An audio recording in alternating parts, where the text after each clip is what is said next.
É um grande prazer poder entrar na sua casa mais uma vez para anunciar-lhe a mensagem da Palavra de Deus. Nesta semana, nós, os mais velhos, perdemos uma grande amiga. Emilinha Borba, a rainha do rádio do Brasil, faleceu. E das muitas músicas que Emilinha Borba deixou, há uma que está na nossa memória. Eu quero crer que o nome da música seja Atire a Primeira Pedra. Esta história de atirar pedras, ela tem os seus referenciais na Palavra de Deus. E há uma história que Jesus dela participou, que é uma das minhas histórias prediletas. É a história de uma mulher. O nome dela, não sabemos. A Bíblia não se preocupa em detalhar o seu nome. O seu estado civil, também não sabemos. Mas é provável que seja casada, que tenha sido casada. Mas essa mulher, por um motivo que nós não sabemos, se envolveu emocionalmente com uma outra pessoa. E é no Evangelho de João que nós encontramos esta narrativa. O texto já não é generoso. O texto a qualifica como mulher adúltera. O adultério é uma deslealdade conjugal. Portanto, é provável que essa mulher tenha sido casada. E a Bíblia entra nos detalhes. E particularmente eu faço perguntas. O que leva uma pessoa, o que leva uma mulher casada a envolver-se emocionalmente, envolver-se fisicamente com uma outra pessoa? Existe algo chamado vazio da alma. Nós não sabemos como diagnosticar, nós não entendemos como chega, não importa o nosso status quo, não importa o nosso estado civil, não importa o nosso poder financeiro, mas o vazio da alma bate na vida de todas as pessoas. Quando o vazio da alma bate, nós tentamos preenchê-lo com alguma coisa. E podemos cair no mesmo pecado, no mesmo erro, na mesma falha desta mulher. Um envolvimento com uma outra pessoa, um envolvimento de pecado. A palavra de Deus diz que ela foi encontrada em flagrante. Esse é um termo policial. Esse é um termo jurídico. Quando alguém é encontrado em flagrante, não é possível liberar a pena da cadeia. Não há habeas corpus. Foi encontrado em flagrante. Bem, naquela época não havia estas alternativas. Se foi encontrado em flagrante, e se o erro e o pecado era adultério, a lei já dizia. Disseram seus acusadores. Na lei nos mandou Moisés que tais mulheres sejam apedrejadas. Aqui está a palavra que eu quero trabalhar com você alguns minutos nesta manhã. Apedrejar. Nós temos a tendência de ter as mãos cheias de pedras. Ajuntamos uma a uma e vamos fazendo o nosso arsenal. E esperamos a primeira oportunidade para atirar a primeira pedra. Você lembra da canção de Emilinha Borba? Atire a primeira pedra, Yaya. Atire a primeira pedra, ioiô. A verdade é que Yaya ou ioiô. Sempre temos pedras nas mãos, prontos para usá-la. Mas os acusadores daquela mulher batem na porta errada.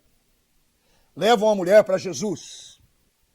E Jesus está, segundo as Escrituras, inclinado, escrevendo com o dedo na terra. Sempre achamos que ele começa a escrever depois que a mulher chega. Mas, na verdade, ele estava, talvez, fazendo uma terapia, relaxando, escrevendo na terra. E ele é interrompido pelos acusadores daquela mulher que lhe dizem: a lei de Moisés manda que ela seja apedrejada. E tu, o que dizes? E Jesus olha para aqueles homens. Todos homens. Talvez tenham usado aquela mulher para provocar Jesus. para colocá-lo em contradição. Todos estes homens talvez tenham armado um esquema para encontrar aquela mulher em flagrante. Mas Jesus, diz a palavra, que levantou-se e lhe disse: aquele que dentre vós estiver sem pecado, seja o primeiro que lhe atire a pedra. E tornando-se a inclinar-se, continuou a escrever na areia. Essa questão de escrever na areia ou escrever na terra tem gerado uma série de conjecturas. Alguns dizem que era hábito dos filósofos começarem a escrever os seus primeiros pensamentos na areia, para depois levá-los para o papel. Se os pensamentos eram superficiais, eles não deixavam, e a água da praia cuidava de apagá-los. Mas alguns dizem que Jesus começou a escrever na areia o pecado de cada um dos acusadores daquela mulher. Não que ele os conhecesse, não lhes era íntimos. Mas Jesus conhece o coração de todos nós. Nós não precisamos ser apresentados e nem acusados. Ele sabe quem eu sou. Ele tem o meu currículo. Ele tem a minha folha corrida. Não é assim que nós chamamos? Quando alguém pede um documento de idoneidade moral, nós precisamos tirar uma folha corrida. Todo o nosso passado está lá, escrito, letra por letra. Nós não precisamos ter sido encontrados em flagrante. Está escrito na lei dos homens. Mas o interessante é que Jesus olha para os acusadores daquela mulher sem acusá-los. Não há uma palavra que sai dos lábios de Jesus que possa comprometer aqueles cidadãos acima de qualquer suspeita. Mas é interessante que o texto sagrado diz que, ouvindo eles a resposta de Jesus, acusados pela própria consciência, foram se retirando, cada um por sua vez, começando pelos mais velhos até os últimos, ficando só Jesus e a mulher no meio onde estava. E as pedras? Bem, as pedras foram abandonadas no meio do caminho. Foram deixadas uma a uma no meio do caminho. E ficou Jesus e a mulher qualificada, adjetivada de adúltera. Eu quero mudar o termo hoje, com todo o respeito das Escrituras. Ficaram frente a frente a lei e a graça. A lei que dizia que aquela mulher era digna de morte. E a graça de Deus, na pessoa de Jesus, que dizia que ela é digna de graça. E as pedras?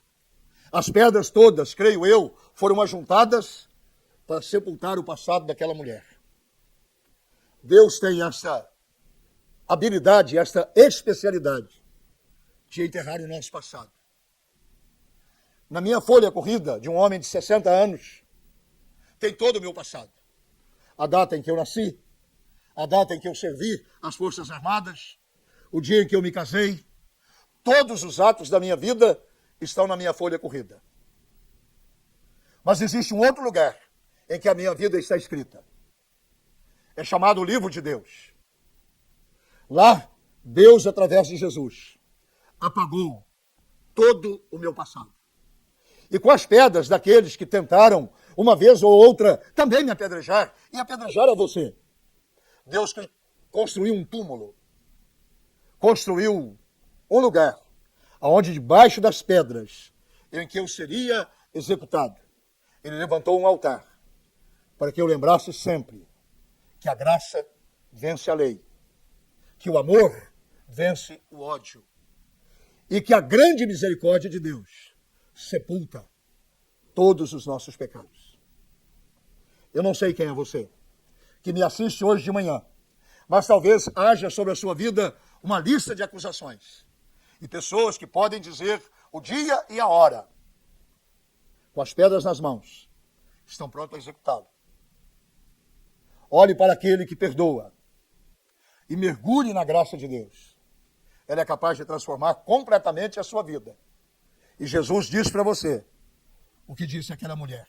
Ouça, mulher, onde estão os teus acusadores? Ninguém te condenou? Respondeu ela, ninguém. E Jesus acrescenta, nem eu tampouco. Vai e não peques mais. O Deus da Bíblia é o Deus de um novo começo. Hoje Jesus pode dizer ao seu coração, não te condeno. Perdoados estão os teus pecados. Não peques mais. Comece de novo. Transforme as pedras da execução num altar, onde você pode curvar-se e, a partir de hoje, ter um lugar para adorar a Deus todos os dias. Essa é uma opção de vida. É uma escolha sua. Fugir das pedras e transformá-las num altar. Isso é possível somente entregando a sua vida para o Senhor Jesus Cristo. A minha oração, agora, a seu favor, é que você abra o seu coração e peça para Jesus entrar na sua vida, perdoar os seus pecados e começar uma nova caminhada com você. Ele fará isso. Deus te abençoe. Em nome de Jesus.